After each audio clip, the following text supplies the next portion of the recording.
આવી અક્ષરધામથી અવનીમાં જે દેહ ધારી રહ્યા, આપ્યા સુખ અપાર ભક્તજનને દિલે ધરીને દયા. કીધા ચારુ ચરિત્ર ગાન કરવા જેને કરુણા કરી, વંદુ મંગલ મૂર્તિ ઉરધરી સર્વોપરી શ્રી હરિ. જેના દિવ્ય સુદિવ્ય જે ચરિતમાં વિલસી હરિ તો રહ્યા, સંબંધે થઈ શૂન્ય જે વિચરતા દાસત્વ ધારી રહ્યા. આપે અક્ષર સુખ ભક્ત જનને સુહૃદ બની સર્વદા, એવા સ્વામી પ્રબોધદાસ ગુરુને ભૂલકા સહુ સેવતા. સજાનંદ સ્વામી મહારાજની જય, અક્ષર પુરુષોત્તમ મહારાજની જય, ગુરુહરિ શાસ્ત્રીજી મહારાજની જય, ગુરુહરિ યોગીજી મહારાજની જય, ગુરુહરિ સ્વામીજી મહારાજની જય, પ્રગટ ગુરુહરિ પ્રબોધ સ્વામીજી મહારાજની જય, હરિ પ્રબોધમ પરિવારની જય જય જય, દાસના દાસ થવાની જય જય જય.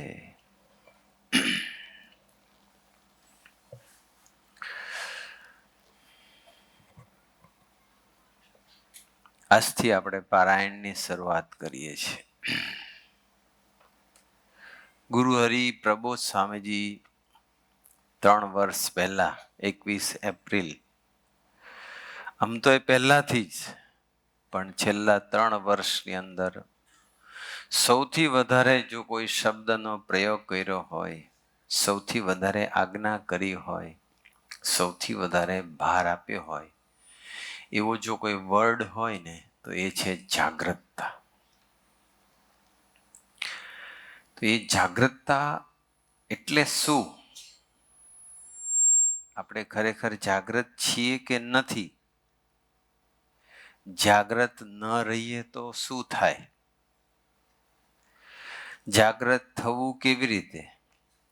એ બધું જ, અને કઈ જગ્યાએ જાગૃત રહેવાનું છે એ બધું ડિટેલની અંદર પ્રસંગો સહિત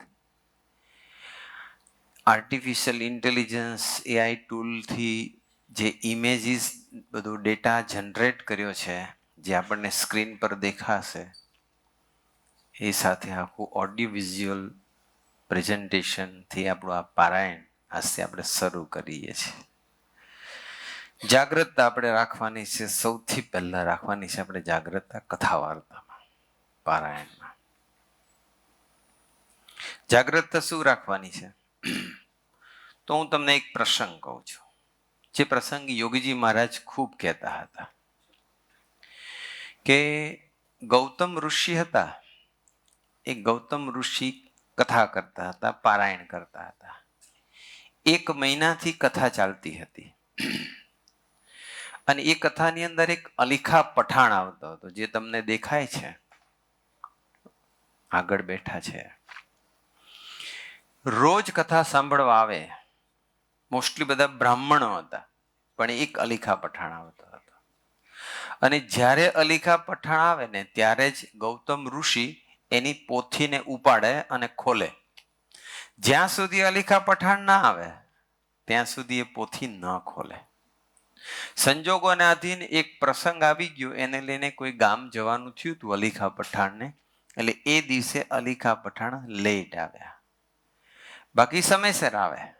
પણ એ અલીખા પઠાણ એક કામ પ્રસંગે થોડાક મોડા આવ્યા, એટલે એમને પોથી ખોલીને બધા બ્રાહ્મણો ગોઠવાઈ ગયા હતા, અને બધી પોથી ન ખોલી. બધાએ કીધું કે હવે તો કે અલીખા આવે પછી ખોલું.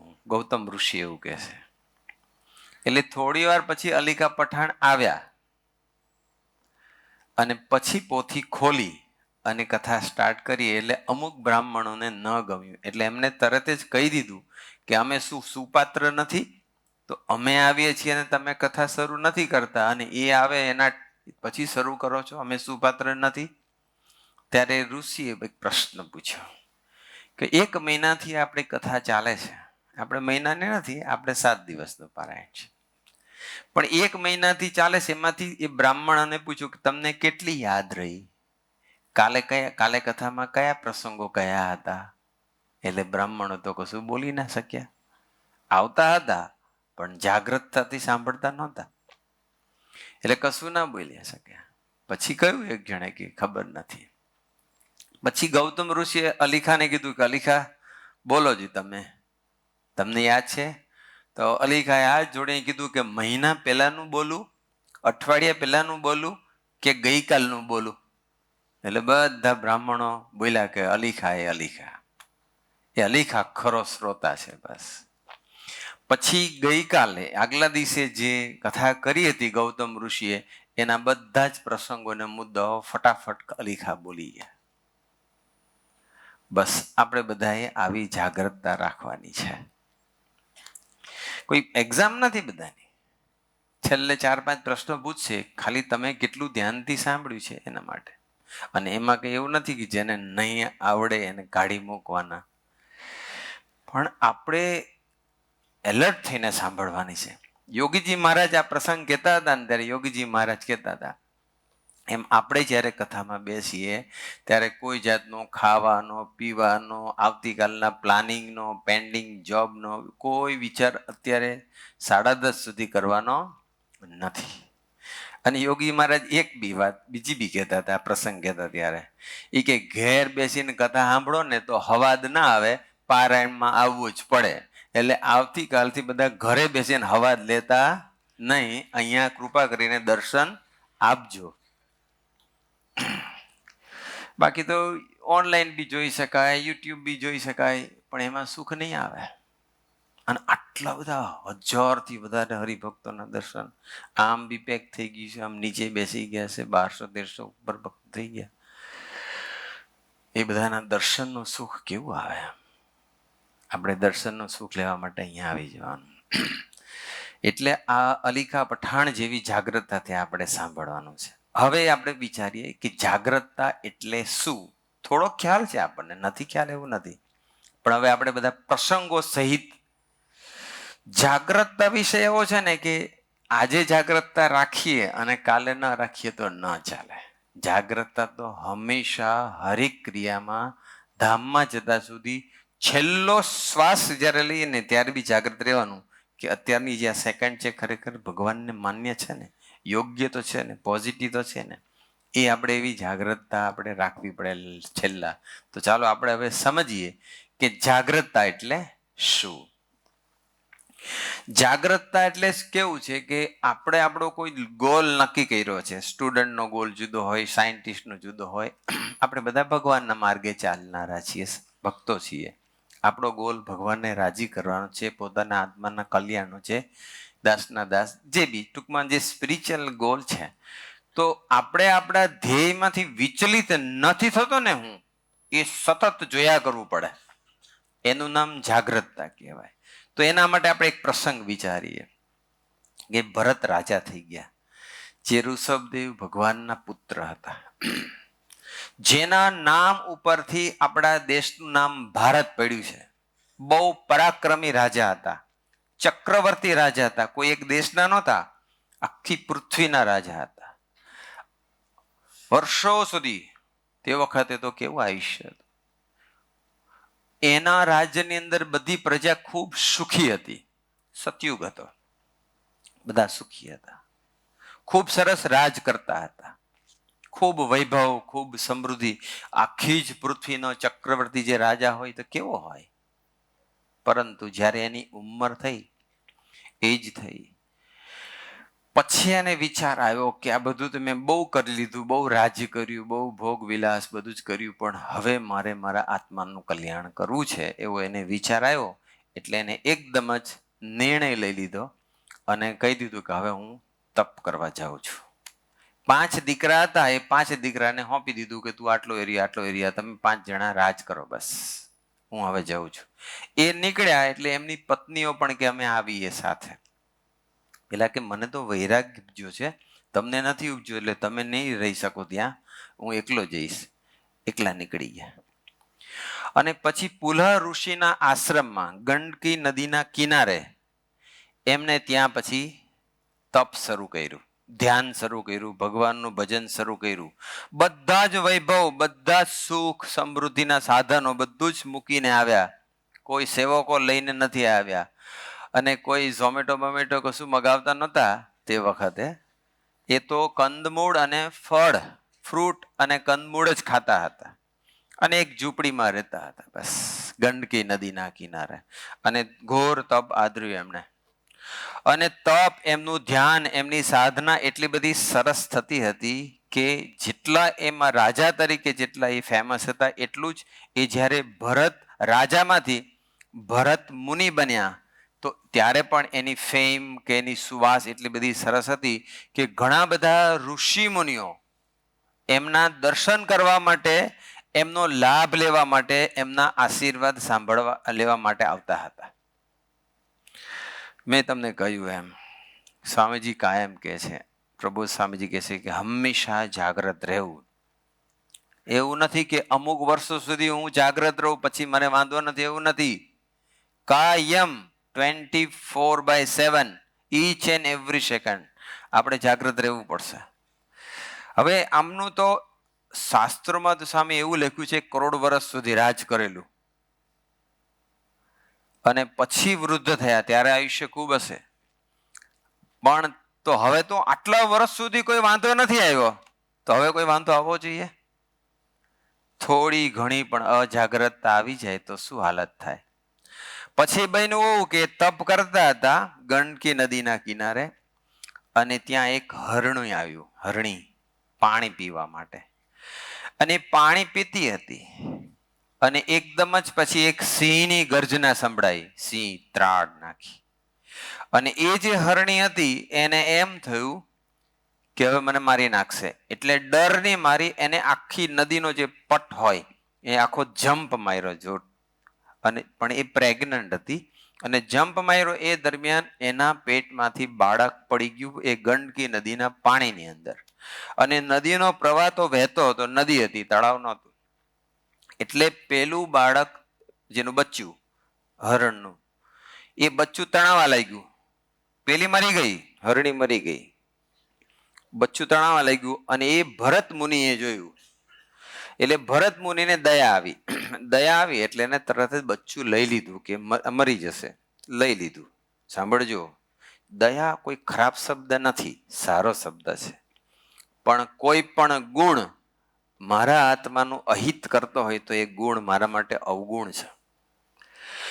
પછી બહેનો આવું કે એને પછી લઈ લીધું બચ્ચું, પાછળ લઈ આવ્યા, અંદર ઝૂંપડીમાં લઈ આવ્યા, એને થોડું કોરું કર્યું, એને સેજ પંપાળ્યું, એને પછી દૂધ પાયું, એને કુણા કુણા પાન બધા ખવડાવવાને ચાલુ કર્યા છે, મોટું સ્લાઇડ થયું એટલે, જાગ્રત થયું એટલે. પછી ધીમે ધીમે ધીમે પછી રાત્રે પણ એની પથારીમાં જ, એ તો પર્ણની જ પથારી કરતા હતા, તો એ કઈ મેમરી ફોર્મ વાળું ગાદલું નહોતું, તો એ ત્યાં પણ એ પણ બાજુમાં રાખે પેલાને, બચ્ચાને, અને એ જોડે જ સુઈ જાય. ધીમે ધીમે ધીમે તમે જુઓ ક્યારે કઈ જગ્યાથી મારી ગાડી આમ ટ્રેક બદલી કાઢે છે, ખોટી દિશા પકડી લે છે, એ જાગ્રત રહેવું પડશે બધા અહીં બેઠેલા, મારે ને તમારે. અને પછી ધીમે ધીમે એના સાથેનું અટેચમેન્ટ વધતું ગયું. પછી તો યજ્ઞ કરે તો યજ્ઞનું દૂધ પીવડાવે પૂર્ણ. પછી સહેજ મોટું થયું, દોડવા માંડ્યું, એટલે પછી તે વખતે એમની જે ઝૂંપડી હતી એને જાપો નહોતો તો જાપો બનાવી દીધો, જેથી કરીને બહાર ના જાય, ને બહાર જાય તો પેલા ખાઈ ના જાય. પછી ધીમે પછી બધા ઋષિ મુનિઓ આવા માંડ્યા, જોવે છે કે ધ્યાન ભજન મૂકીને આ તો મૃગના બચ્ચાના આકારે થઈ ગયા. એટલે એક ઋષિએ કહ્યું કે ભરત મુનિને હાથ જોડીને કે ઋષિ તમે તો આખો દિવસ આમાં ધ્યાન ભજન મૂકીને આ મૃગના બચ્ચાને આગળ ફેરા કરો છો. તો કે શું કરવું કે એની માં એને જન્મ આપીને મરી ગઈ અને આ હિંસક પ્રાણીઓ ખાઈ જશે, એટલે મારે એને પછી સાચવવું પડે ને, અહીંયા જ પડી ગયું. એટલે ખ્યાલ ના આવ્યો કે હું કઈ દિશામાં છે. અને પછી તો એમની પણ વૃદ્ધ અવસ્થા થઈ ગઈ હતી, બધું દોડી દાઢી ને દોડા વાળ ને બધું શરીર વિકૃત થઈ ગયું હતું. અને એ બચ્ચાની સાથે હેત કરતા કરતા એમની આંખ બંધ થઈ ગઈ, એની વૃત્તિ એ મૃગના બચ્ચાને આકારે થઈ ગઈ. એના જઈને એનું રિઝલ્ટ શું મળ્યું? આ અજાગ્રતતા, છેલ્લી અવસ્થાની અંદર અજાગ્રતતા આવી. આખી જિંદગી જાગ્રત રહ્યા હશે કદાચ, પણ છેલ્લે આ જે અજાગ્રતતા આવી ગઈ એને લઈને થયું શું? હતા એ ભરત રાજા અને પોતાના આત્માના કલ્યાણ માટે કે ભગવાનને રાજી કરવા માટે એમને બની ગયા ભરત મુનિ. મુનિ બનીને એમને બધા જ બંધનોમાંથી ફ્રી થવું હતું, બનવું હતું મુક્ત, પણ અજાગ્રતતા આવી ગઈ જેને લઈને મુક્ત થવાને બદલે થઈ ગયા મૃગ થઈ ગયા. એટલા માટે આપણે જાગૃત રહેવું પડશે. તો ભરત રાજા આટલું બધું આયુષ્ય, આટલા મોટા હતા, જો એની આવી હાલત થાય તો મારે ને તમારે કેટલું જાગૃત રહેવું પડે? રહેવું પડે ને.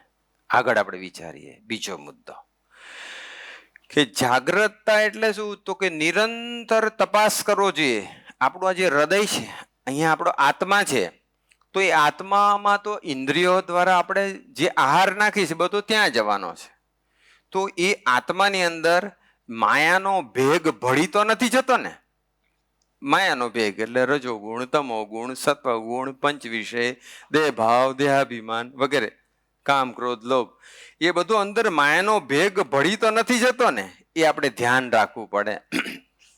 અને એ વાત ભગવાન સ્વામિનારાયણે પોતે પોતાનું મિસ લઈને વચનામૃત ગરડા મધ્ય 55 ની અંદર વાત કરી છે કે ભગવાન સ્વામિનારાયણ એ મધ્યના 55 ની અંદર વાત કરે છે કે અમે નિરંતર તપાસ કરીએ છીએ. નિરંતર કે જેમ આમાં આત્મા છે તો એ આત્માની અંદર રજોગુણ, તમોગુણ, સત્વગુણ એવો માયાનો ભેગ નથી ભળતો, એના માટે અમે નિરંતર જાગ્રત રહીએ છીએ અને ઘડીએ ઘડીએ તપાસ કરતા રહીએ છીએ. જેમ સોનું હોય 16.5 વર્ષનું, એટલે અત્યારના સ્ટમ્પમાં કહીએ તો 24 કેરેટનું સોનું પ્યોર ગોલ્ડ હોય, અને જો એની સોનીની પેઢીએ લઈ જાય અને જો સહેજ સોનીની લગારેક જો નજર આપણી ધણી હોય, જે માલિક લઈ ગયો હોય, એની છે નજર ચૂકી જાય ને તો એ સોની છે ને એની અંદર રૂપું ભેળવી દે. રૂપું એટલે એક જાતનો અશુદ્ધિ ભેળવી દે, બીજી કોઈ મેટલ ભેળવી દે. તો જે 16.5 વલ્લું સોનું હતું એ 12 વલ્લું થઈ જાય, કે એથી નીચેનું થઈ જાય. 24 કેરેટનું હોય તો 20નું થઈ જાય, 18નું થઈ જાય, 16નું થઈ જાય, જો ધ્યાન રાખવામાં ન આવે તો. એટલે મહારાજ કે અમે નિરંતર તપાસ કરીએ છીએ કે અંદર માયાનો ભેગ ભગવાનને એવો હોય ખરું? એ તો ચિદાકાશનું ચૈતન્ય સ્વરૂપ છે. અક્ષરધામ ની અંદર માયા હોઈ શકે ખરી? પણ ભગવાન સ્વામિનારાયણે પોતાનું મિસ લઈને વાત કરે છે કે જો જાગ્રત ના રહીએ તો જેમ સોની હોય એ સોનીની પેઢીમાં પછી જો ધ્યાન ના રાખે તો એની જે સોનીની ઘરવાળી છોકરા પારસી કરે, એટલે ચીટિંગ કરી અને ભેળવી દે, ખબર ન પડે. એમ આપણે પણ આ એક જાગ્રત ન રહીએ. આ એક સોનીની પેઢી છે અને ઇન્દ્રિય અંતકરણ છે એ સોનીના બૈરા છોકરા જેવા છે. અને જો આપણે જાગ્રત ન રહીએ તો આની અંદર પછી એ 3 ગુણ છે, દેહાભિમાન છે, પંચ વિષયમાં આસક્તિ છે, એ બધો માયાનો ભેગ ભળી જાય. ચેક કરવું પડે કે મારા આત્મામાં માયા વધી રહી છે કે ઘટી રહી છે. દિવસે દિવસે માયા ઘટવી જોઈએ. રજોગુણ, તમોગુણ, સત્વગુણ ઘટવા જોઈએ. વિષયમાં આસક્તિ ઘટવી જોઈએ. દેહાભિમાન ઘટવું જોઈએ. કામ, ક્રોધ, લોભ ઘટવા જોઈએ. જાગ્રત રહેવું પડે. જો જાગ્રત ના રહીએ તો વધી શકે. એટલે ભગવાન સ્વામીને પોતાનું મિસ લઈને પછી પરમહંસો કહે છે મહારાજ આપ તો કૈવલ્ય મૂર્તિ છો, આપને વિશે કોઈ માયાનો ભેગ હોઈ ના શકે, આ તો અમારા માટે તમે વાત કરી છે. એમ પછી પરમહંસોને કહ્યું. પણ એ ભગવાન સ્વામિનારાયણ પાછું હવે પરમહંસોની વાત કરે છે, મોટા મોટા સંતોની વાત કરે છે. મહારાજે પોતાનું તો કહી દીધું, પણ મહારાજે કીધું કે અમારા જે મોટા મોટા સંત હોય ને એ જાનપણા રૂપ દરવાજે ઊભા હોય છે. એ વાત મહારાજે ગરડા અંત્યના 9 ની અંદર કરી દીધી છે. એમાં 2 એક્ઝામ્પલ નાનકડા સરસ આપે છે, એ આપણે સમજીશું. પણ એ અંત્યના 9 ની અંદર મહારાજ કહે છે કે મોટા મોટા જે સંત છે એને એમ એક હૃદયને વિશે એક જાન પણ હોય છે, પોતાના હૃદયને વિશે જાન પણ હોય છે. અને એ જાનપણું એ ભગવાનના ધામનો દરવાજો છે. જેમ કોઈ રાજા હોય અને એનો ચાકર કે એના દરવાન જે ઊભા હોય તો એ તલવાર અને ઢાલ સાથે ઊભા હોય. રખે કોઈ ચોર ચકાર અંદર રાજા પાસે પેસી ના જાય, એટલે ગેટ ઉપર ઊભા હોય અને એને એક એવી ખબરદાર હોય, એક જાગ્રતતા હોય કે જો ભૂલથી કોઈ ચોર કે લૂંટર આવી ગયો તો એનો કાપી નાખો. કારણ કે એને રાજાને પ્રોટેક્ટ કરવાના છે. એમ જાનપણારૂપ દરવાજે ઊભા હોય, મોટા સંત છે જાનપણારૂપ દરવાજે ઊભા હોય, અને ત્યાં ઊભા અંદર અક્ષરધામ છે, અંદર ભગવાન બિરાજમાન છે, પણ એની અંદર સ્ત્રી ધન આદિક જે પંચ વિષય છે કે કંઈ પણ માયાનો ભાગ છે, જેમણે વાત કરી એમ રજોગુણ તમોગુણ સત્વગુણ, એ અંદર જતું ના રહે એ માટે સાવધાન તકાય ઊભા રહેતા હોય, સાવધાન હોય, એના માટે એલર્ટ હોય. એમ આપણે બધાએ એલર્ટ રહેવાનું છે. તો પહેલામાં મહારાજે મધ્ય પંચાસમાં પોતાની વાત કરી, અને અંત્ય 9માં એવું કીધું કે અમારા જે મોટા મોટા સંત છે ને જાનપણારૂપ દરવાજે ઊભા હોય છે. એમ આપણે બધાએ પણ જાનપણારૂપ દરવાજે ઊભા રહેવાનું છે. અને જો જાનપણારૂપ દરવાજે ઊભા ના રહીએ તો શું થાય? તો પછી મહારાજ કહેશે કે તમને આશંકા થાય કે અમે ખાનપાનાદિક બધી ક્રિયા કરતા હોય, ઓફિસ હોય, ડ્રાઇવિંગ કરતા હોય, બધું સ્ટડી કરતા હોય, ઘણી બધી અમારી મલ્ટિપલ એક્ટિવિટી હોય, મલ્ટીટાસ્કિંગ હોય, તો એમાં અમારે કઈ રીતે જાગ્રત રહેવું? તો ભગવાન સ્વામિનારાયણ બહુ સરસ એક્ઝામ્પલ આપે છે કે પનિહારી હોય અને એ પનિહારી કૂવામાં પાણી ભરવા જાય. અત્યારે તો હવે સિસ્ટમ એવી છે નહીં, પણ પહેલાના જમાનામાં એવું હતું. તો એ પનિહારી એમાં એને સુરત એટલે એમ, સુરત એટલે સુરત સિટી નહીં, પણ સુરત એટલે ધ્યાન. તો બે જગ્યાએ ધ્યાન આપે કે મારો પગ અંદર લસરી ના જાય, હું કૂવામાં પડી ન જાઉં, એની તરફ બી ધ્યાન હોય. પછી કૂવામાંથી જે ડોલથી કે જે કંઈ વાસણથી પાણી કાઢવાનું છે એ તરફ બી ધ્યાન હોય. એટલે મલ્ટીટાસ્કિંગ હોય, મલ્ટિપલ રીતે એ એલર્ટ રહેતી હોય. પણ એ પડતી હોતી નથી. જો ધ્યાન ના રાખે તો પડી શકે છે.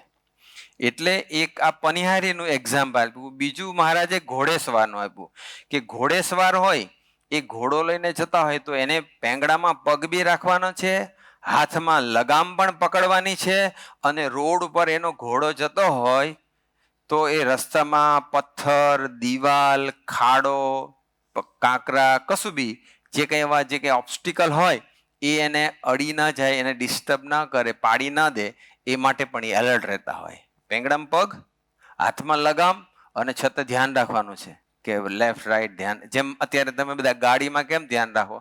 ગાડીમાં તમે બાજુ બેઠીને વાત બી કરતા હોય, ગૂગલ મેપ સામે બી કદાચ જોતા હોય, અને સામે ટ્રાફિક બી જોવો પડે, તો તમે કેટલા બધા એમ એલર્ટ હોય છો? બસ આવી એલર્ટનેસ આપણે દરેક ક્રિયામાં, ખાતા પીતા, સૂતા ઉડતા બધી જગ્યાએ રાખવાની છે.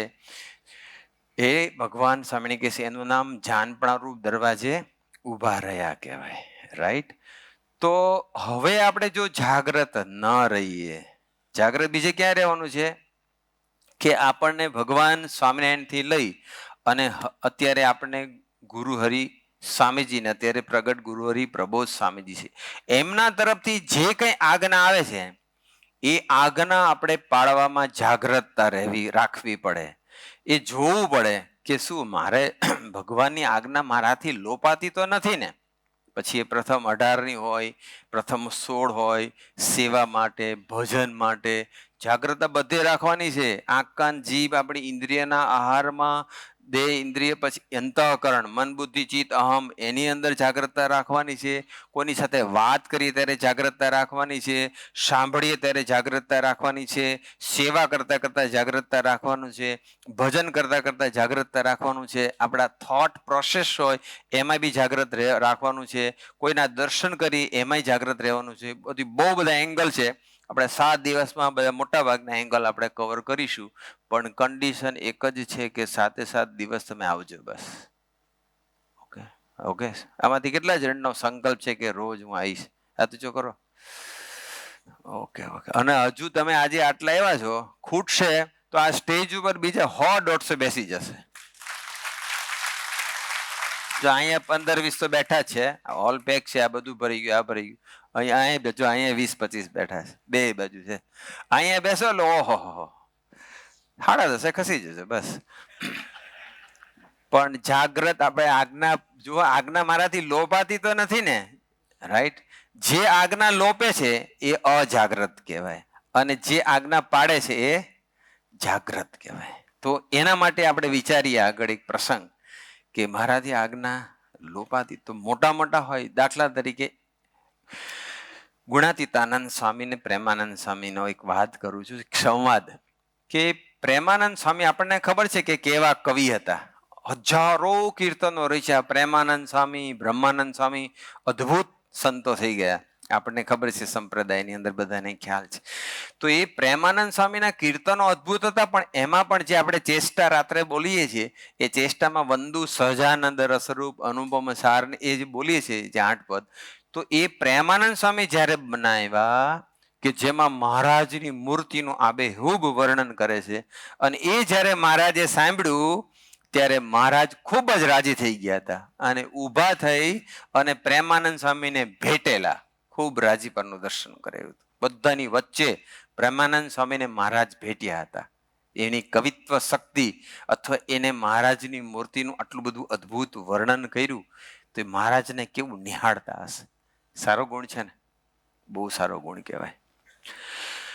પછી એ પ્રેમાનંદ સ્વામીને પછી વિચાર આવ્યો કે મારી પર મહારાજ પ્રસન્ન થયા છે, એટલે એમને ગુણાતીતાનંદ સ્વામીને કીધું કે જો હું આટલા સરસ ભજન ગાઉં છું અને એ ભજનથી મહારાજ રાજી થયા અને મને ભેટ્યા, તો તમે પણ જો આવું સંગીત વિદ્યા શીખી જાઓ તો મહારાજ તમારાથી રાજી થાય, તો તમે મહારાજને કોને કે તમને પણ સંગીત વિદ્યા શીખવે એવું તમે કોને.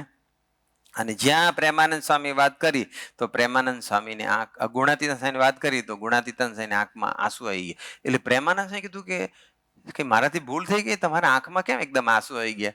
ત્યારે ગુણાતીતાનંદ સ્વામી કહે કે મહારાજને આપણે કઈ રીતે કહી શકીએ કે તમે મને આ શીખવાડો? મહારાજને જે શીખવાડવું હોય ને જે કરાવવું હોય એ કહેશે, આપણેથી ન કહેવાય.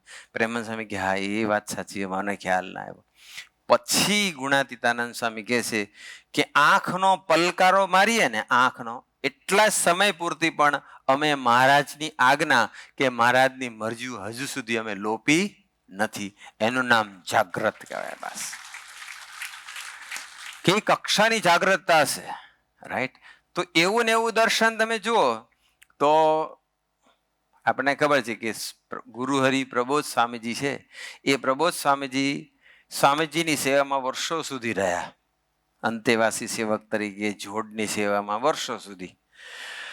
હવે તે વખતે એટલી બધી સેવા હોય કે સ્વામીજી સવારે ઉઠે એ પહેલા નાઈ ધોઈ પૂજા પાઠ કરી બધું પતાવી એમના ક્રિયાકો પતાવીને રેડી રહેવાનું, અને જેવા સ્વામીજીની આંખ ઉઘડે એટલે તરત સેવા ચાલુ થઈ જાય.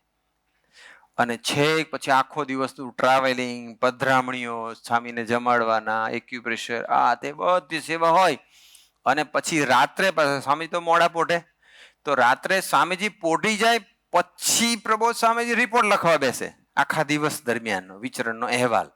અને પછી પોઢે એટલે હાર્ડલી 2, 3 કે 4 કલાક સુવા મળતું હોય સ્વામીજી સાથે સેવામાં હોય ત્યાં સુધી. એટલે કોઈ વખત પછી ગાડીમાં ને બધે આમ આંખ બંધ કરી દેતા હોય, પોઢી જતા હોય. એટલે એક સાધકે સ્વામીજીને એવું કીધું, પ્રબોધ સ્વામીની વાત ચાલતા કે સાહેબ પ્રબોધ સ્વામી છે ને ગાડીમાં ઝોકા ખાય છે કે બહુ. એટલે સ્વામીજી કીધું કે હા મારી સાથે આખો દિવસ સેવા હોય, મારી પહેલા એને ઉઠી જવાનું, તૈયાર થઈ જવાનું, હું સુવા જાઉં પછી જાય એટલે ગાડીમાં ઝોકા ખાય. પણ હજુ સુધી પ્રબોધ સ્વામીજીએ મારી આજ્ઞામાં એક પણ ઝોકું ખાધું નથી. આ સ્વામીજીના વાક્ય છે. ઓકે, તો પેલું ગુણાતીતાનંદ સાહેબ પોતે બોલ્યા અને આમાં સ્વામીજીએ પ્રબોધ સ્વામીજી માટે કહ્યું. તો પ્રબોધ સ્વામીજીની આમ એક સાધક તરીકે વિચાર કરીએ તો એમની જાગૃતતા કેટલી બધી અદ્ભુત કહેવાય, રાઈટ?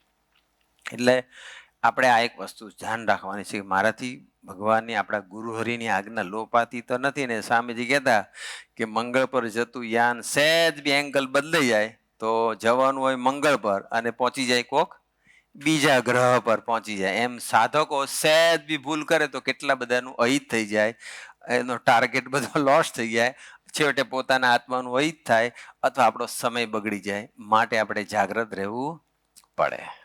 જાગ્રતતા એટલે સિમિલર જ વાત કે મારી ગાડી પાટા પરથી ઉતરી તો નથી જતી ને. વિદ્યાર્થી છે નક્કી જ કર્યું સ્વામીજીને એને A1 ને A2 જ ગણે છે, એમને જોઈએ છે 80 એબોવ જ, જે આપણે શરૂઆતમાં ડ્રામામાં પણ વાત કરી. તો એ વિદ્યાર્થીએ જાગ્રત રહેવું પડે કે મારી ગાડી પાટા પર ઉતરી નથી જતી. નહીં, સાધકે જાગ્રત રહેવું પડે કે મારી ગાડી પાટા, દરેક જણાએ જાગ્રત રહેવું પડે છે. એક પ્રસંગ આપણે નિહાળીએ. તમે બધાએ નામ સાંભળ્યું છે અજામેલ. અજામેલ છે ને બ્રાહ્મણ હતો અને પવિત્ર બ્રાહ્મણ હતો. શાસ્ત્રોનો અભ્યાસ કરેલો, બધા શાસ્ત્રોનો અભ્યાસ, બહુ શીલ અને સદાચાર વાળો હતો, ભણેલો હતો. સદગુણોનો ભંડાર હતો એવું કહેવાય છે. એવો પવિત્ર બ્રાહ્મણ હતો. છતાં પણ એક વખત એના પિતાએ એને જંગલની અંદર વનમાં ફળ અને ફૂલ લેવા માટેની આજ્ઞા કરી. જો આપણે આજ્ઞા પાડવાની છે, મા બાપની બી સેવા કરવાની છે, બધું જ કરવાનું છે, ભગવાનની બી આજ્ઞા પાડવાની, પણ દરેક જગ્યાએ જાગૃત રહેવાનું છે. બહેનું એવું કે લેવા ગયા અને એની અંદર પછી જતા હતા અને પછી પાછા આવતા હતા તો એક એવી વેશ્યા એને બીજા પુરુષ સાથે એ જે કામ ક્રીડા કરતો હોય એવું દ્રશ્ય એનાથી જોવાઈ ગયું. એને થોડા એના આકારે થઈ ગયું અને મનમાં ભૂંડો ઘાટ શરૂ થઈ ગયો કે મારે આવું કરવું છે. અને એ પેલી થોડીક દેખાવડી હશે, રૂપાળી હશે, અને થોડુંક એનું મન પછી વિચલિત થઈ ગયું અને પછી એને નક્કી કર્યું કે મારે આ જ જોઈએ છે. તો વિચાર કરો, શાસ્ત્રોનો ભણેલો હતો, શીલ અને સદાચાર વાળો હતો, સદગુણોનો ભંડાર હતો, પવિત્ર હતો, છતાં પણ આંખથી જાગૃતતા ન રહી અને પછી તો એને એ સ્ત્રીને મળ્યો, એ વેશ્યાને મળ્યો અને પછી પોતાની પરણેતર સ્ત્રી હતી એનો ત્યાગ કરી દીધો અને પેલીને પામવા માટે પછી પેલી જે એને પ્રસન્ન કરવા માટે પેલી જે ઓફર જે માગે આપે. પૈસો એટલો હતો નહીં તો લૂંટફાટ ચાલુ કરી એને. વટે માર્ગો પસાર થાય ને લૂંટે. પછી જુગારમાં છળ કપટ કરીને પછી એમાંથી લોકોના પૈસા લૂંટે. એમ કરીને પેલી જેટલું માગે ને એ બધું જ એને આપવા લાગે. અને પછી શું થયું? એની સાથે પછી દીકરા થયા. આખું લાઈફ ડાયવર્ઝન આવી ગયું એના જીવનમાં અને 10 દીકરા થયા. પછી પ્રસંગ એવો છે કે છેલ્લે જ્યારે પછી એક વખત નારદજી આવે છે અને નારદજીને ખબર હતી કે આ પવિત્ર હતો ને આવી હાલત છે. નારદજી આવે છે, એનો 10મો દીકરો હતો, એનું નામ નારદજીએ નારાયણ પડાવ્યું અને પછી છેલ્લે નારાયણ છેલ્લા દીકરા જોડે હેત હતું નાના, એનું નારાયણ બોલતા એ ગયો, મરી ગયો. છેલ્લે એનું કલ્યાણ થયું, પણ 88 વર્ષની ઉંમરે મર્યો. અને જ્યારથી પેલી સ્ત્રીના યોગમાં આવ્યો, પેલી વેશ્યાના, ત્યારથી જામમાં સુધી એ કેટલો સમય કેટલો બગડ્યો, અંતરમાં કેટલો કચરો ઠલવાઈ ગયો. એ અજાગ્રતતા રહી ગઈ. આપણે એવી અજાગ્રતતા રહેવા દેવી નથી. જાગ્રતતા એટલે જે સ્વામીજી કાયમ કે છે, આપણે આટલું પોઝિટિવ રાખવાનું છે. કહેતા આપણે ઇન્દ્રિયોનો આહાર શુદ્ધ રાખવાનો છે. સ્વામીજીને પૂછેલું કે સ્વામીજી તમારી એક્ટિવિટી શું છે તમારી સંસ્થાની? ત્યારે સ્વામીજી કાયમ કહેતા કે આટલું પોઝિટિવ રાખવું. અમારા સત્સંગમાં જે આવે, અમારા હરિભક્ત હોય, ભાઈઓ બહેનો, સાધકો, સંતો, બધા એનું આટલું પોઝિટિવ થાય એ જ અમારો મેઇન મિશન છે. અમારું મિશન આટલું છે. પણ એ જો આપણે જાગૃત ન રહીએ તો, ભગવાનની તો ઈચ્છા બહુ હોય પણ આજ્ઞા ન પાડીએ તો આપણે બીજો એક પ્રસંગ વિચારીએ વ્યાપકાનંદ સ્વામીનો. કે વ્યાપકાનંદ સ્વામી ખબર છે મધ્યપ્રદેશથી આવેલા, શીતળદાસ એમનું નામ, બહુ મુમુક્ષુ હતા. રામાનંદ સ્વામીને મળવા આવ્યા હતા, પણ રામાનંદ સ્વામી ધામમાં ગયા પછી ભગવાન સ્વામિનારાયણને મળ્યા, ભગવાન સ્વામિનારાયણે સમાધિ કરાવી, આખી સ્ટોરી છે. અને પછી સાધુ થઈ જાય છે અને ભગવાન સ્વામિનારાયણ એનું નામ વ્યાપકાનંદ સ્વામી પાડે છે. વ્યાપકાનંદ સ્વામી ઓર્ડિનરી સાધુ નતા, સામાન્ય સાધુ નતા. ખૂબ સાધના કરી હતી અને ખૂબ ઐશ્વર્ય પ્રતાપ મેળવ્યા હતા. અને એ પ્રસંગ ખબર છે, આ તમે જોવો છો સ્ક્રીન પર, કે હમીર ખાચરની ઘોડી મરી ગઈ તો એ ઘોડીને પછી તો બધા આખા દરબારમાં શોક વ્યાપી અને બધા રો કકડ બધી ચાલે. કરવું શું? કોણ કોને સાંત્વન આપે? ઘોડી મરવાથી આ બાજુ ઘોડીનું ડેડ બોડી પડ્યું છે અને આ બાજુ બધા રડે. કોઈએ કીધું કે વ્યાપકાનંદ સ્વામી અત્યારે પસાર થાય છે, એમને બોલાવો, બહુ સમર્થ સાધુ છે, ઘોડી જીવતી કરી દેશે. એટલે વ્યાપકાનંદ સ્વામીને પછી બોલાવ્યા અને વ્યાપકાનંદ સ્વામી પછી આવે છે અને વ્યાપકાનંદ સ્વામીને પછી વાત કરે છે કે તમે કંઈક કૃપા કરો, આ અમારી ઘોડી મરી ગઈ છે અને આખા દરબારમાં બહુ શોક વ્યાપી ગયો છે, તમે કંઈક કરો. એટલે વ્યાપકાનંદ સ્વામીને પછી દયા આવી જાય છે અને દયા આવે છે અને પછી પાણીની અંજલી લે છે, કઈ મંત્ર રટન કરે છે અને એક મચ્છર ઉડતું હોય છે, મચ્છરને એમ પકડી અને પછી જય સ્વામિનારાયણ પેલી અંજલિ આમ ઘોડી ઉપર છાંટે છે અને મૃત ઘોડી જીવતી થઈ ગઈ, ઊભી થઈ ગઈ ઘોડી અને બધા ખુશાલ થઈ ગયા. કેટલા સમર્થ સાધુ! આપણે કદાચ મચ્છરને મારી શકીએ, પછી માર્યા પછી પૂરું, જીવતું ના કરી શકીએ પણ બીજા 2-5 આવી જાય ખરા. એને જીવતું કરી શકીએ? ના કરી શકીએ. તો વ્યાપકાનંદ સ્વામી પાછો મચ્છરના શરીરનો આત્મા ઘોડીને અંદર નાખી દેવાનું. ઘોડી ડેડ બોડી છે આખું, રાઈટ? તો એ આટલા સમર્થ હોવા છતાં જો સહેજ જાગ્રતતામાં ચૂક આવી જાય તો, અને એ જ વ્યાપકાનંદ સ્વામી પછીના વર્ષોની વાત છે, અને એ જતા હતા, બધે વિચરણ કરતા હતા, અને લોંગ ડિસ્ટન્સ હશે તે વખતે વેહિકલ નહોતા, ચાલતા ચાલતા જતા હતા, અને પછી આને ખૂબ પછી થોડો થાક લાગ્યો હશે, એટલે પછી એ એક જૂનું મંદિર હતું, અને એ મંદિરની નીચે અંદર પોરો ખાવા માટે, થોડો રેસ્ટ કરવા માટે, નેપ લેવા માટે એ સૂતા હતા. અને એ જ્યાં સૂતા હતા ત્યાં એક એવું દ્રશ્ય હતું કે ઘુમ્મટ હતો, અને ઘુમ્મટની અંદર બધી પેઇન્ટ કરેલી બધી પૂતળીઓ હતી, અને બધી ડાન્સ કરતી એવી હતી. અને એ કોઈ ડિજિટલ પ્રિન્ટ નહોતું, કોઈ રિયલ પિક્ચર નહોતું, જે આર્ટિસ્ટ હોય એને પેઇન્ટ કરેલું હોય પોતાની આર્ટથી, એવું હતું. અને એની સામે એ જોવા લાગ્યા. રિયલ નહોતું, હા, ફોટો જ હતો, પેઇન્ટ કરેલો હતો. અને એ જોવા લાગ્યા, થોડોક સમય માટે જોયું હશે, અને કદાચ કોઈ પેઇન્ટરે સરસ પેઇન્ટ કર્યું છે અને એની થોડું ગમી ગયું હશે, અને એમાં સહેજ વૃત્તિ એ આકારે થઈ ગઈ, પિક્ચરના આકારે. અને પછી આપણને સ્ટોરી ખબર છે કે પછી તો જ્યારે આમ ભજન કરવા બેસે તો પૂતળી અંદર રમ્યા જ કરે, રમ્યા જ કરે. સ્વામીજી કહેતા 6 મહિના સુધી અંદરથી જાય જ નહીં. જે વ્યક્તિ મચ્છરનો આત્મા પકડી શકતી હતી અને ઘોડીમાં નાખી શકતી હતી, એ વ્યક્તિ પોતાના હૃદયમાં આવેલી પૂતળીઓ એને કાઢી શક્યા નહીં. અને પછી તો આખી સ્ટોરી છે કે 6 મહિના પછી મહારાજ પાસે જાય છે અને મહારાજને પ્રાર્થના કરે. મહારાજ કહે છે ગોપાળાનંદ સ્વામીનો સમાગમ કરો. ગોપાળાનંદ સ્વામીનો સમાગમ કરે છે, અને પછી ગોપાળાનંદ સ્વામી મહારાજને પ્રાર્થના કરે છે, અને પછી મહારાજ ધબ્બો મારે છે, અને પછી નીકળે છે. પણ એ 6 મહિના જે દુખી થઈ ગયા, એનું કારણ ઇન્દ્રિયનો આહાર શુદ્ધ ન રહ્યો હતો. અત્યારના જમાનામાં, ઇન્ટરનેટના જમાનામાં, હું ને તમે, આપણે સૌ મોબાઈલ તો બધા યુઝ કરવો જ પડશે. તો એમાં આપણે જાગ્રત ના રહીએ તો ઇન્સ્ટાગ્રામની રીલ હોય કે વિડીયોઝ હોય, ચેટિંગ કરતા હોય, બહુ જ બધું ધ્યાન રાખવું પડશે અત્યારે તો. એટલે આવી જાગ્રતતા આપણે કાયમ રાખવાની છે બસ. હવે આપણે આગળ વિચારીએ કે ચાલો કદાચ નાપાસ થઈ જવાય તો શું કરવાનું, અથવા જાગ્રતતા કોઈ વખત જતી રહી, આપણે કઈ ગુણાતીતાનંદ સ્વામી જેવું કદાચ ન સ્થિતિ હોય કે આખી જિંદગી મહારાજની આજ્ઞા કે મહારાજની મરજી આપણાથી ન લોપાણી, કોઈક વખત આજ્ઞા લોપાઈ ગઈ, અજાગ્રતતાથી, અજાનપણે કદાચ થઈ ગયું, ચાલો તો શું? તો પણ ભગવાન દયાળુ છે. ભગવાન કહે છે કઈ વાંધો નહીં, તમે નપાસ થાવ છો તો ચિંતા ના કરો, પણ નપાસ થયા પછી તમે પાછા વળી જાઓ. બસ યુટર્ન મારો. તમે ખોટી દિશામાં તમારી ગાડી જઈ રહી છે, ખબર છે મારે જવાનું છે, મારે સુરત, અને હું આમ પહોંચી ગયો મહેસાણા અથવા કલોલ સુધી, કંઈક આગળ નીકળી ગયો, અને પછી ખબર પડી આ તો મારે જવું છે સાઉથમાં, હું તો ચાલવા માંડ્યો નોર્થમાં. ખબર પડી ને, મેક એ યુટર્ન, બસ એક્ઝિટ લઈ લો, પાછા વળો. એટલું તો થાય કે ના થાય? ખબર પડે ત્યારે અરે યાર, હું તો હાવ ખોટી દિશામાં જતો રહ્યો છે, હું આવો છું ને તેવો છું ને, હું નહીં કરી શકું, હું નહીં રાજી કરી શકું, ને હું નહીં પોઝિટિવ થઈ શકું. નેગેટિવ વિચારમાં સ્ટક ના થાવ.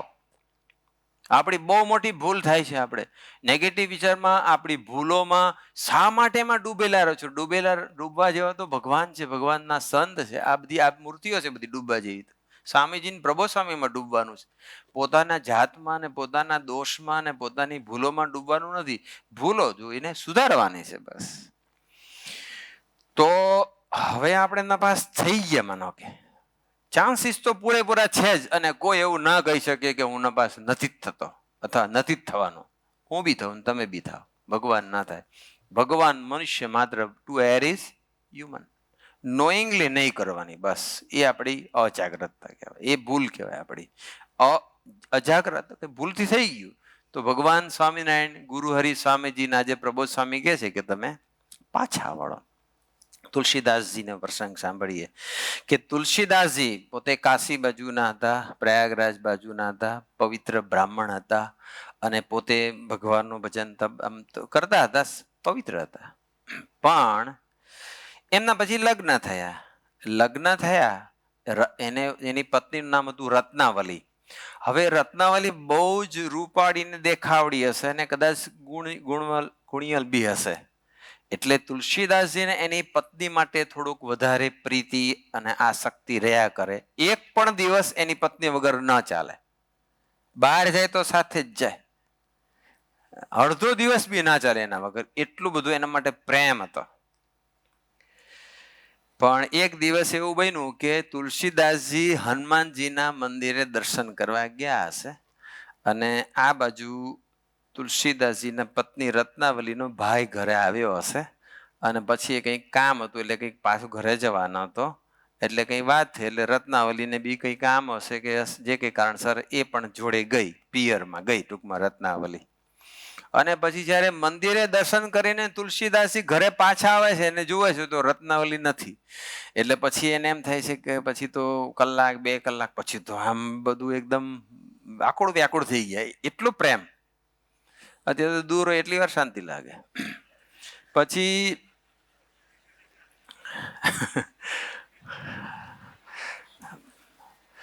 તો એ તો પછી ચોમાસું હતું, સાંજનો સમય હતો, વરસાદ પડતો હતો અને ન રહેવાયું એટલે લોકલાજ મૂકીને તે વખતે પુરુષે એના ઓલા સાસરે જવું એમને એ થોડુંક યોગ્ય ના કહેવાય, પણ એ તો લોકલાજ મૂકીને નીકળી પડ્યા. ક્યાં? રત્નાવલીના ઘરે. ચાલુ વરસાદ હતો અને પછી નદી 2 કાંઠે વહેતી હતી અને પછી તો શું કરવાનું, નદીનો પટ પોળો ક્રોસ કેવી રીતે કરવું? તો એક છે ને કોકનું ડેડ બોડી હતું, તો એને એમ લાગ્યું કે આ તરાપો મળી ગયો, ચાલો તો એની પર બેસી થોડું હલેસાબ મારતા મારતા ક્રોસ કરી અને પછી એનું ઘર આવ્યું. તો ઘર આવ્યું તો આપણે પ્રસંગ જાણીએ છીએ કે એને કંઈ દોરડા જેવું લટકતું હતું, તો એની પાસે આમ ચડી ગયો અને પછી એની ઘરવાળી પાસે પહોંચી ગયા. પિક્ચરમાં દેખાતું છે એક બાજુ પેલું ડેડ બોડી છે અને આ બાજુ ચડી રહ્યો છે અને જેવો અંદર પછી જાય છે અને પછી જય સ્વામિનારાયણ, એની પત્ની એવું કીધું કે તમે આવ્યા કેવી રીતે? તો કે તે દોરડું લટકાવ્યું હતું ને? તો કે ના. તો જોયું તો સાપ. તો કે નદી કેવી રીતે ક્રોસ કરી? કે તરાપો. તો જોયું તો ડેડ બોડી. એની પત્ની કે તમને આટલું બધું મારા માટે, મારા આ એક પંચ મહાભૂતના શરીરને વિશે આસક્તિ છે. પછી બોલે છે જૈસી પ્રીત હરામ છે વૈસી હરી से હોય, ચલા જાય વૈકુંઠ में પલ્લા ન પકડે કોઈ. બસ ચોટ લાગી, ઘા વાગી ગયો તુલસીદાસજીને. બસ કોકની અંદર ભગવાન પ્રવેશ કરશે ને આપણી ભૂલ દેખાડશે. જો તમે જાગ્રત હશો, રાજી કરવાની ભાવના મને તમને હશે પોતાના આત્માને, તો કોકની અંદર પ્રવેશ કરશે, પરોક્ષની વ્યક્તિમાં બી પ્રવેશ કરશે, ઘરનાની અંદર બી પ્રવેશ કરશે, સંતની અંદર, હરિભક્તની અંદર, મિત્રની અંદર પ્રવેશ કરશે અને આપણને ભૂલ દેખાડશે. તે વખતે આ ભગવાનનો સંકેત છે, ભગવાન અમારે એને બોલી ગયા છે એવું માનીને યુ ટર્ન જોવાનું. ભૂલ મેં કરી છે, યસ, પાછા વળો બસ. અને તુલસીદાસજીને પછી જે ચોટ લાગી અને પછી જે ભગવાન રામનું નામનું લેવા માંડ્યા અને પછી જે રામચરિત માનસની રચના બી કરી અને એને લઈને ભગવાન રામ અને લક્ષ્મણ ચિત્રકૂટમાં એમને દર્શન બી આપે છે. તો એ તુલસીદાસજીની ચોપાઈઓ, આજ એનું જે બનાવેલું રામચરિત માનસ, આજે મોરારી બાપુ કેટલી અદ્ભુત કથા કરે છે, રાઈટ? આવા ઘણા કથાકારો રામચરિત માનસ પર કરતા હશે. એની રચના કોણે કરી? તુલસીદાસજી. પણ એની વાઈફ જે બોલી રત્નાવલી અને પછી જે યુ ટર્ન લાગ્યો અને સીધો ટર્ન પહોંચી ગયો ભગવાન રામ સુધી. બસ આપણે યુ ટર્ન મારતા શીખીએ, નપાસ થઈ અને પાછા વળી જઈએ ને, એનું નામ જાગ્રતતા. બસ આગળ એક બીજો પ્રસંગ વિચારીએ કે આપણે બધાએ નામ સાંભળ્યું હશે, શિક્ષાપત્રીમાં ભગવાન સ્વામિનારાયણ એક હરિભગતનું નામ લખ્યું છે. કયા હરિભગતનું નામ લખ્યું છે કોઈને ખબર છે? સત્સંગી તરીકે સત્સંગી, માયારામ ભટ્ટ. યસ, ચાલો શિક્ષાપત્રી વાંચે તો ખરા બધા, થોડાક તો વાંચતા હશે. નિત્ય પૂજા કરવી. બસ ખરેખરો સ્વામિનારાયણનો સત્સંગી હોય અને ખરેખર જો એને જાગ્રત રહેવું હોય તો અઠવાડિક સભા નિયમિત ભરવાની, નિત્ય પૂજા કરવાની, આટલું તો રાખવાનું જ. તો નહીં તો જાગ્રત નહીં રહેવાય. રોજે પૂજા કરી, ભગવાનને પ્રાર્થના કરી અને પછી આપણે ડેઈલી રૂટીન બધો સ્ટાર્ટ કરવાનો. તો એ મયારામ ભટ્ટની વાત હું કરું તમને, કે મયારામ ભટ્ટ હતા, એમના બ્રધર્સ ગોવિંદરામ ભટ્ટ. મયારામ ભટ્ટને વિચાર આવ્યો કે ગાય રાખે અને ગાયને બધું નિર્ણ આપે, પછી દૂધ આવે, એ દૂધ વેચે અને એમાંથી જે કમાવા મળે એમાંથી સર્વાઈવ થવાનું. એટલે આમ જોવા જઈએ તો કઈ આર્થિક સ્થિતિ સારી ના કહેવાય. એક ગાયથી તો શું થાય, એક બે ગાય, મોટો તબેલો હોય તો બરોબર. પછી અમને વિચાર આવ્યો કે હારું કંઈક બિઝનેસ સ્ટાર્ટ કરવો પડશે. હાટ માંડવાનો સંકલ્પ કર્યો. હાટ એટલે એક દુકાન, બિઝનેસ કરીએ. ન કરવું એવું નથી કહેતા, હો તમે કરજો, પણ ધ્યેય બદલાઈ ના જાય એનું ધ્યાન બધા જ રાખશે. બસ ધ્યેય ભગવાન સંત સ્વરૂપે જ્યારે પૃથ્વી પર વિચરણ કરતા હોય ને ત્યારે ખપ પૂરતો ને જરૂર પૂરતો વ્યવહાર કરી ભગવાન ભજી લેવા જોઈએ. બસ એકચ્યુઅલી છે ને, credit goes to all those welders. ખાલી એક જ વખત મેં વાત મૂકી, મેં તો આ જાગ્રત તારું બહુ કે સારું, એની પર કંઈક કથા વાર્તા પારાયણ જેવું, તરત જ અમલમાં મૂકી દીધો, હોલ બુક કરી દીધો. આટલો સરસ, બધા કેટલા શાંતિથી ઠંડકમાં બેઠા છે. જેવી ઠંડક અત્યારે દેહ પર છે એવી અંતરમાં ઠંડક કરી હોય તો અખંડ જાગ્રત રહેવું પડે. અને જોગાનું જોગ પ્રબોધ સ્વામીજી આવ્યા પંજાબથી ને જગદીશ કાકાના ઘરે હતા અને ડોક્ટર સાહેબ ને ભૌમિકભાઈ ને બધાએ સીધી પ્રાર્થના કરી, હોલ બુક જ કરી દીધો. હા, અને પછી સ્વામીને પ્રભુસાઈને કીધું, પ્રભુસાઈ બહુ રાજી થયા, કહો જાગ્રત પર કરો, સ્વામીજીની અપેક્ષા પૂરી થાય છે એવું સરસ કરો. અને એ અત્યારે બધે કે છે, ભુજમાં બી કહ્યું, અંજારમાં બી કહ્યું, એવીડીમાં બી કહ્યું કે અમદાવાદ વાળા એકલાય જાગ્રત રહેવાનું નથી, બધાએ રહેવાનું છે, પણ આપણે પોતે જાગ્રત રહેવું છે એવો સંકલ્પ રાખવો. આગળ વાત કરીએ. મયારામ ભટ્ટને પછી છે ને વિચારું કાઢું હાટ માંડીએ, કંઈક થોડું કંઈક આપણું દેશકાળ સારા થાય એમ. અને પછી હાટ માંડવાનો સંકલ્પ કર્યા. એના વિચારમાં આ કરીએ, તે કરીએ, આનો બિઝનેસ કરીએ, આમ તેમ બધું. અને કુકડો બોલ્યો, અને જે કુકડો બોલ્યો ને ત્યારે મયારામ ભટ્ટ કે આ હેનો અવાજ આવ્યો? તો ગોવિંદરામ કે કુકડો બોલ્યો. તો હવાર પડી? તો કે હવાર પડી. હજુ તો હાટ માંડવાનો સંકલ્પ કર્યો છે, એમાં આપણી ઊંઘ હરામ થઈ ગઈ. તો હાટ માંડીશું ત્યારે શું થશે? માટે લીધું પાણી અને નક્કી કરી નાખ્યું હાટ માંડે તે હરામ ખાય. બસ પ્રોગ્રામ બદલી ગયો, યુટર્ન. હું તમને એવું નથી કહેતા કે તમે બધા આવો સંકલ્પ કરો એમ. હું તો એટલું જ કહેવા માંગુ છું કે જે કરવાનું છે ને એ રહી ના જવું જોઈએ મારે ને તમારે. પછી તો એને પાછું એ ગાય પર જ ચાલ્યું. ભિક્ષા બી કદાચ માગતા હશે. બહુ ગરીબ હરિભગત હતા. ભગવાન સ્વામિનારાયણ આર્થિક કોઈ મોટી સેવા નહીં કરી, છતાં પણ ભગવાન સ્વામિનારાયણ 20 લાખનો સમાજ હતો. 2000થી વધુ સંતો હતા, 500 પરમહંસો હતા. શિક્ષાપત્રીમાં નામ કોનું આવ્યું?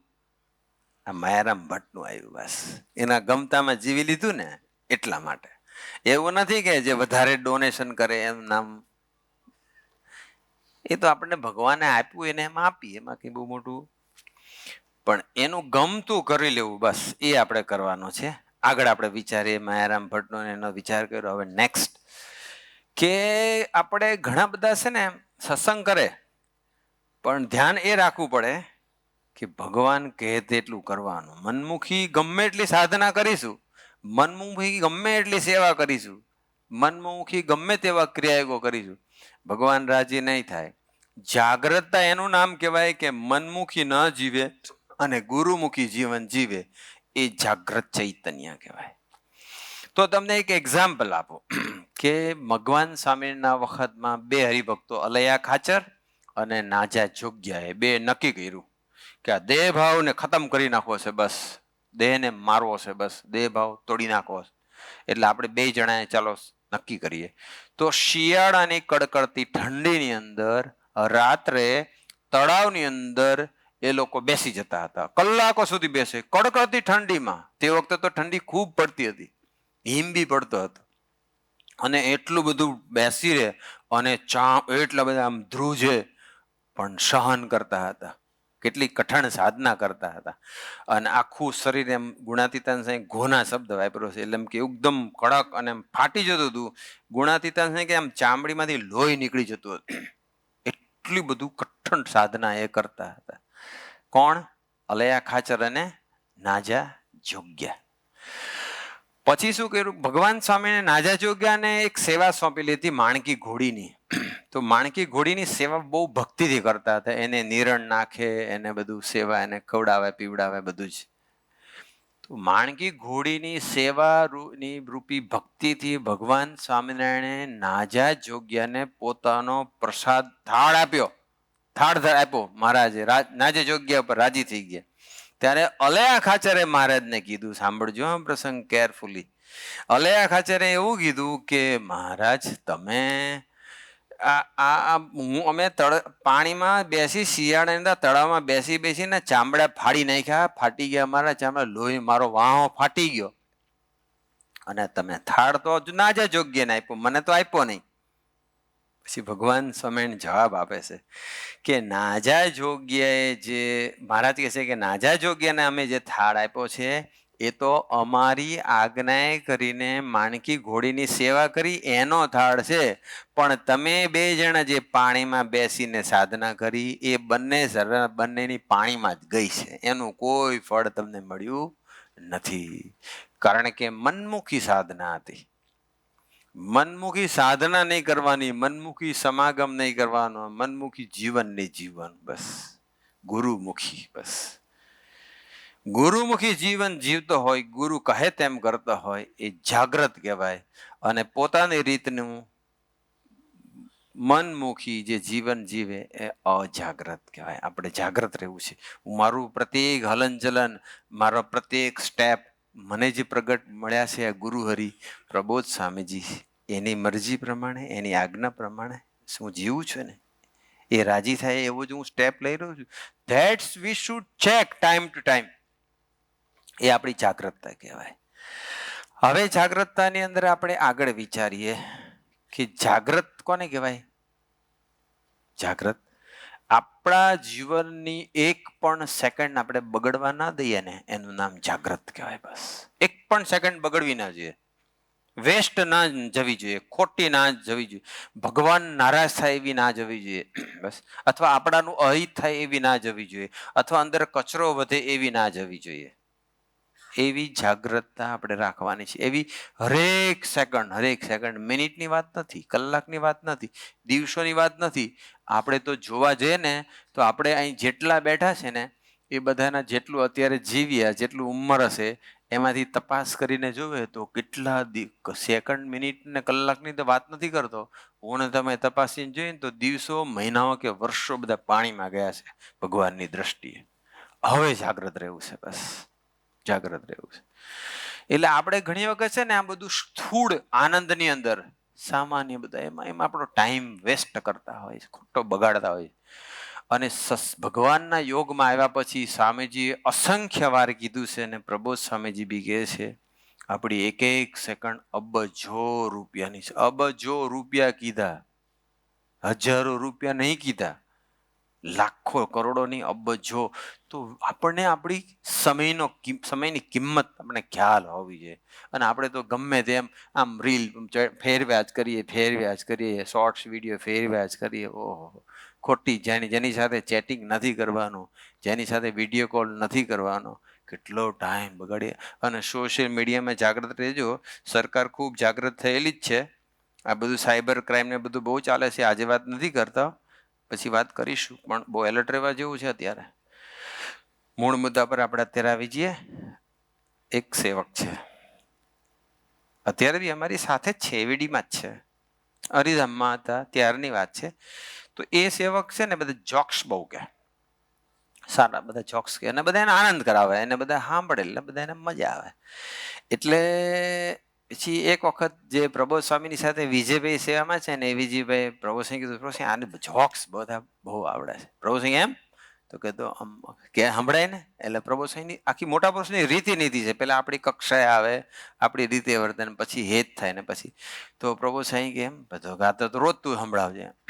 10 દિવસ સુધી એની સામે જોક્સ સાંભળ્યા. એ પ્રભુ સ્વામી કે આ બધા જોક્સ તું લઈ આવે છે ક્યાંથી એમ? એટલે એને કીધું કે હું જયારે પૂર્વાશ્રમના સાંભળે લાગે એટલે બધા મને જોક્સ બધા મોડે છે. એટલે પછી પ્રભુ સ્વામી અને 10 દિવસ સુધી એનો કશું કીધું નહીં, જાનપણું ના આપ્યું. અને પછી પ્રભુ સ્વામીજી કીધું કે આપણે આવો સમય નહીં બગાડવાનો, બસ કે હવે આપણે નહીં બગાડવાનો, કે આપણે ભગવાનના યોગમાં આવી ગયા. પછી કે તને બહુ એવું ગમતું હોય ને તો યોગીજી મહારાજની બોધ કથાઓ સાંભળવાની. એ બધા બહુ ફની પ્રસંગો એકદમ યોગીજી મહારાજની. અને પાછું જ્ઞાન બી ખૂબ પીરસી દે યોગીજી મહારાજ. આપણે યોગી મહારાજની બોધ કથા. અને એવું જયારે કીધું ને પછી એ દીકરાએ સંકલ્પ કર્યો, રાઈટ. એના કરતા ભગવાનના લીલા ચરિત્રમાં ના ડૂબીએ. પ્રભુ સ્વામીના અને સ્વામીજીના, ઇવન ભગવાન સ્વામિનારાયણના કેટલા બધા લીલા ચરિત્રો છે. મારે બીમાર પડવું છે ને આમ ને તેમ ને આટલું પાણી લઈ આવવાનું, બધા ઘણા ખબર છે આપણને. એમાં ના ડૂબીએ. ગુરુહરિ સ્વામીજીના ઘણા છે, પ્રભુ સ્વામીના બી સરસ છે, એમાં ના ડૂબીએ. ખોટા જેમાં બધા કઈ માલ જ નથી, જેનાથી કઈ ફાયદો નથી થવાનો એવો સમય ટાઈમ. એટલે આવું આપણને કહે છે. અને હમણાં થોડા દિવસ પહેલા એક સેવકને, આમ તો પ્રભુ સ્વામી કહેતા હોય પણ થોડા દિવસ એક સેવક સાથે બેસવાનું થયું હતું પ્રભુ સ્વામી જોડે ખાનગીમાં. એ લાગે કે મને આવો ને, મને કે જોડે આવો ને. પછી અમે બેઠા હતા. પછી બધી વાત કરતા કરતા કરતા જાગ્રતતાની વાત નીકળી. એટલે પછી મેં પ્રભુ સ્વામીને પૂછ્યું, પ્રભુ સ્વામી આપ જાગ્રતતા ખૂબ બોલો છો, તો અમારે ખરેખર કઈ જગ્યાએ જાગ્રત રહેવાનું? તો પ્રભુ સ્વામી કે કઈ જગ્યાએ નથી રહેવાનું એ તું મને કે, બધે જ રહેવાનું છે. પછી મને કે જાગ્રતતા એટલે શું ખબર? એટલે મેં તો કઈ આમ જોયું. મને કે એક લેટી વ્યાખ્યા કરી દઉં જાગ્રતતાની? પછી મેં કીધું હા. માર્ચ મહિનાની વાત કરું છું, મહિના. ત્યારે પ્રભુ સ્વામી કે આપણા જીવનની એક પણ સેકન્ડ બગડવા ના દઈએ ને, એનું નામ જાગ્રતતા, બસ. રાઈટ. તો આપણે આવી જાગ્રતતા રાખવી છે કે આપણું એક મિનિટ પણ બગડે નહીં. સ્વામીજી બીજું પ્રબોધ સ્વામીજી કહે છે કે જાગ્રતતા એટલે શું? જે આપણને પ્રબોધ સ્વામીજીએ સૂત્ર આપ્યું છે. કયું સૂત્ર આપ્યું છે? બસ એક તું રાજી થા. પ્રબોધ સ્વામી કે આ સૂત્ર તરફ તમારી એક ધારી નજર રહે ને, એનું નામ જાગ્રતતા કહેવાય. હરેક સેકન્ડે જોવું પડે કે હું એને રાજી કરી રહ્યો છું ને, અથવા એક રાજી થાય એવું તો સ્ટેપ નથી લઈ રહ્યો ને. બસ એક તું રાજી થાય એ તરફ. અને આપણને ખબર છે કે સ્વામીજી વર્ષો પહેલા, સ્વામીજી જયારે ડલાસની ધરતી પર હતા અને વિચરણમાં હતા, અને પછી ત્યાં રમેશભાઈને ત્યાં સૂતા હતા, અને રાત્રે સંતો બધા એમને એક્યુપ્રેશર કરીને પોઢાડ્યા અને સૂતા હતા, અને પછી પોઢી ગયા હતા, અને પછી એકદમ ઝપકીને જાગી ગયા સ્વામીજી. અને જાગીને સ્વામીજી બોલે, બસ મારે બાપાને રાજી કરી લેવા છે, બાપાનું ગમતું કરી લેવું છે, બસ બાપાને હૈયે હાસ કરી દઈશ.